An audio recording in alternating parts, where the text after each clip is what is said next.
absyiru ya ma'syaral muslimin kata. Kamu harus senang ya ma'syaral muslimin. Allah sekarang buka pintu langit yang sebelumnya enggak pernah dibuka. Dan Allah yubahi bikum malaikatah, dan Allah membanggakan kamu kepada para malaikat. Kenapa? Umatnya Muhammad, umatnya Rasulullah Muhammad SAW, itu kalau sampean kepengen mati setiap saat itu baik, itu resepnya gampang kata Nabi. Addu faridotan wantadzoru ukhra. Jadi Allah memberitahu, ya Muhammad, umatmu ini luar biasa. Jadi misalnya tadi kita sholat subuh, ditanya, Bahak kamu sekarang ngapain? Nunggu sholat duhur ya. Setelah sholat duhur ditanya lagi nunggu apa asar.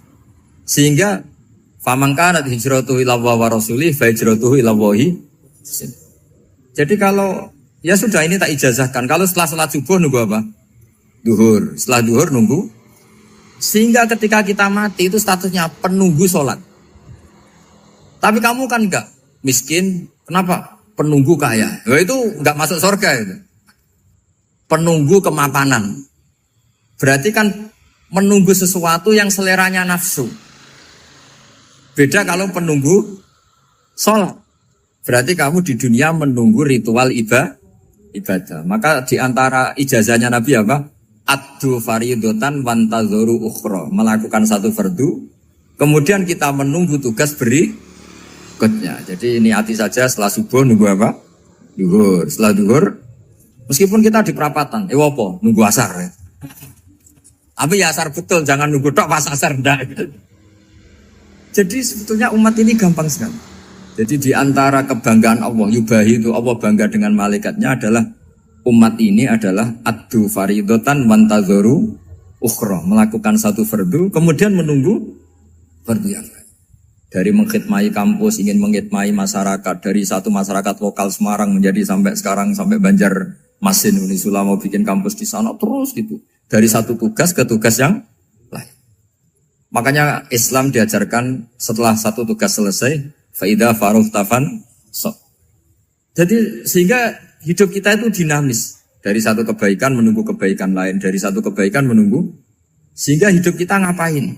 Nunggu satu kebaikan. Ini sudah masuk faman kanat hijratuhu ila Allah wa rasulih fa hijratuhu ila Allah wa rasulih. Sehingga bayangkan kalau kita direkam Allah.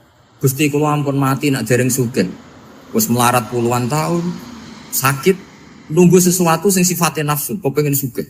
Sugih tok jak cukup. Tahu buruhna wong sing tahu ngenyek ndekne lho, itu kan urung-urung wis dendam. Saya belum mau mati sebelum kaya dan buruhkan orang yang pernah melecehkan saya. Wis ngono akhirnya mati urung sugih. Berarti wis fakir matine hasud. Mau itu ngenes dunia akhirat kan kira-kira seperti itu. Kamu santai aja kalau fakir berarti meringankan hisab karena ada banyak harta. Yang mau dihisab papanya enggak punya apa-apa. Jadi saya mohon sekali ya, Islam itu mengawal kebahagiaan. Sebab itu sampai bahagia itu menjadi perintah Islam, qul bi fadlillah wa bi rahmati fa bidzalika falyafrahu. Karena dengan bahagia bi taat diharapkan orang Islam itu tidak bahagia atau cari kesenangan lewat jalur apa Mas. Sehingga ciri utama wali apa? Ala inna awliya Allahi la khaufun alaihim wa lahum yahzanun. Sehingga ulama dulu itu rileks-rileksnya. Termasuk yang saya ceritakan tadi, Imam Ahmad, Imam Syafi'i. Itu melihat apa saja rileks. Ya tadi kalau disenangi orang ya barokah, punya kawan kebaikan. Nak dineng ya barokah dineng di gedingi tonggo rada utang, ngeranjuk tulung gitu. Jadi rileks saja. Masyhur itu Imam Syafi'i ngendikan waman asaa ilaika faqat atlakoka. Orang yang berbuat buruk sama kamu hakikatnya adalah membebaskan kamu. Atlako itu apa? Membebaskan. Enak gak jadi hidup itu?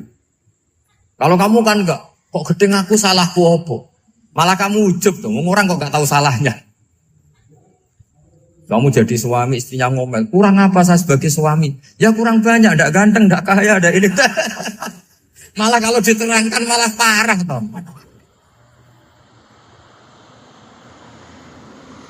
Ya sudah rileks saja, kalau dia ngomel ya tadi, alhamdulillah dapat pahala tanpa apa? Biaya. Terus ngomel kan butuh energi, paling yang enggak kuat 3 jam. Nanti juga berhenti apa?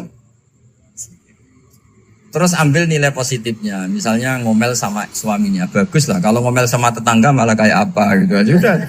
Jadi ulama dulu itu gampang sekali melihat hidup. Rasulullah ya gitu, melihat hidup tuh gampang saja. Ketika tanya, ya Aisyah apa ada sarapan? Tidak ada ya Rasulullah, ya sudah saya tak puasa. Jadi enteng saja. Kadang-kadang beliau ingin puasa, ya puasa sunat, ada sarapan nggak jadi puasa. Rileks. Nabi itu rileks. Kalau ngajari kebaikan juga rileks.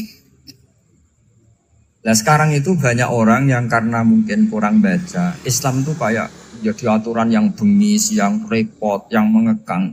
Itu tidak seperti itu. Yuridu wa bikumul yusra wala yuridu bikumul usra. Allah menghendaki agama ini mudah. Sehingga ada sahabat di Imami Mu'ad itu baca Baqarah. Sahabat ini pekerja petani. Mufarokoh ditinggal. Ketika Mu'ad lapor, ya Rasulullah ini ada orang munafik. Tengah-tengah sholat mufarokoh saya ditinggal. Yang disalahin itu tidak yang ninggal tapi Mu'ad. Afattanun anta ya Mu'ad. Kami itu tukang fitnah. Masa ngimami petani pakai surat Baqarah? Jadi yang disalahkan ini imamnya. Kalau kamu jadi imam, sholatnya ya yang cepat. Makanya terus banyak orang kecepatan karena tadi. Jadi Nabi itu enteng sekali. Jadi apa ya, Nabi itu beda dengan yang kita bayangkan beda. Nabi pernah ngaji di masjid, kemudian ada tetangga lewat pakai cangkul ke kebun. Semua sahabat gerutu. Ini orang tidak benar, ada Nabi ngaji ditinggal saja ke kebun, tidak ikut ngaji. Jawabannya Nabi tidak, itu bagus, itu ikut sunnah saya. Kenapa ya Rasulullah? Dia kerjanya nyari halal. Dan untuk menghidupi keluarganya itu juga ajaran saya. Sehingga yang ngaji ya ajarannya Nabi, yang enggak ngaji karena kerja mencukupi keluarga juga ajarannya Nabi. Segampang itu. Oh, kalau kayaknya kamu kan, wes gak roh akhlak kan gitu. Nabi rileks saja kayak gini. Sampai bisa lihat itu di Ihya, di bab Fadhailul Kasbi. Makanya ini penting sekali supaya orang itu berpikir Islam atau mendakwahkan Islam itu berdasar sanad. Ya, yang muttasil yang pernah dilakukan Rasulullah SAW. Sesuatu yang dilarang Allah itu pasti madhar. Maka untuk melarang seseorang bergantung sama narkoba misalnya atau hal-hal yang bahaya pada fisik, itu satu tentu bagi ahlullah, tentu karena takut Allah. Tapi banyak masyarakat yang memang benar-benar bisa meninggalkan narkoba karena efek buruknya ganja. Bahwa itu mengakibatkan sakau, mengakibatkan tidak sadarkan diri, mengakibatkan kebangkrutan ekonomi macam-macam. Sehingga mereka benar-benar benci sama yang namanya narkoba. Jadi di antara manhajul Quran itu kalau mentakbih, memburuk-burukkan maksiat itu mesti dikritik innahu kana fahisyah. Innahu kana fahisyata wa maqta wa sa'a sabila.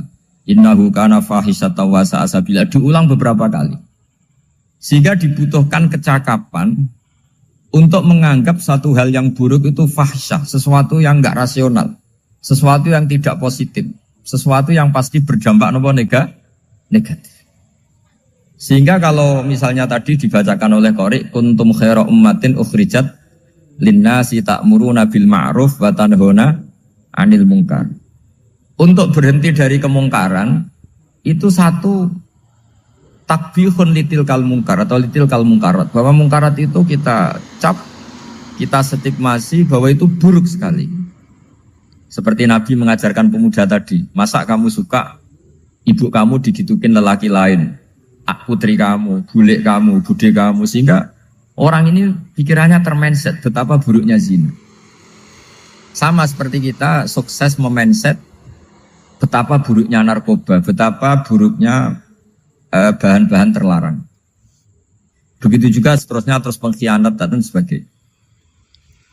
Tapi problem manusia adalah dia itu akan mencari kebahagiaan atau kesenangan sesaat. Maka caranya gimana?